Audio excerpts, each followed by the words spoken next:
नमस्कार मित्रांनो, थोडा आजचा तुम्हाला ट्रेड एक्सप्लेन करतो. आज 29 डिसेंबर आहे. मागच्या 1-2 दिवसापासून मी ट्रेड करू शकलो नाही. आज पण थोडं लेट जॉइन केलं, त्यामुळे आज एक सेकंड हाफमध्ये ट्रेड केलेला आहे. तर आज काय फुल फ्लेज ट्रेडिंगला बसलो नव्हतो मी. तर तुम्हाला आजचा जो ट्रेड केलेला तो ट्रेड एक्सप्लेन करतो. बघा, फर्स्ट थिंग काय की आजच्या ट्रेड्समध्ये इथे एंट्री केलेली आहे, जवळपास 104च्या आसपास वगैरे एंट्री करत होतो. पण जस्ट बिकॉज की मार्केट एवढ्या जोरात बाउन्स केलं, त्यामुळे एंट्री आपली थोडीशी उशिरा झाली आहे.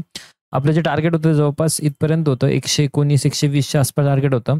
तर प्राइस त्याच्या आसपास पोहोचलेली आहे आता. तर जस्ट बिकॉज की मला इथे थोडंसं एक सिग्नल आला होता की मार्केट परत खाली येऊ शकतं, म्हणून मी इथे सेल केलेलं आहे या पॉईंटला. म्हणजे टार्गेटच्या थोडंसं आधी सेल केलेलं आहे.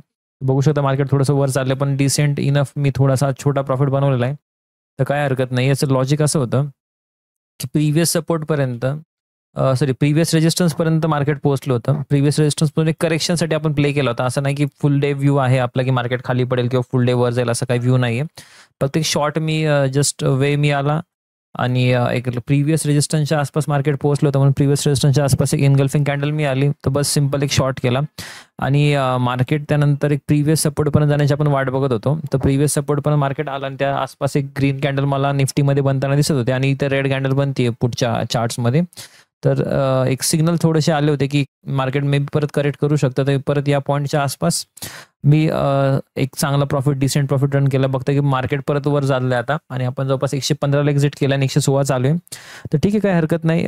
एवढा प्रॉफिट पण सफिशियंट आहे जेव्हा आपलं लक्ष नाही आहे, आपलं स्टडी नाही आहे त्यावेळेस. त्यामुळे मी एक छोटा प्रॉफिट घेऊन बाहेर निघालो. Thank you so much.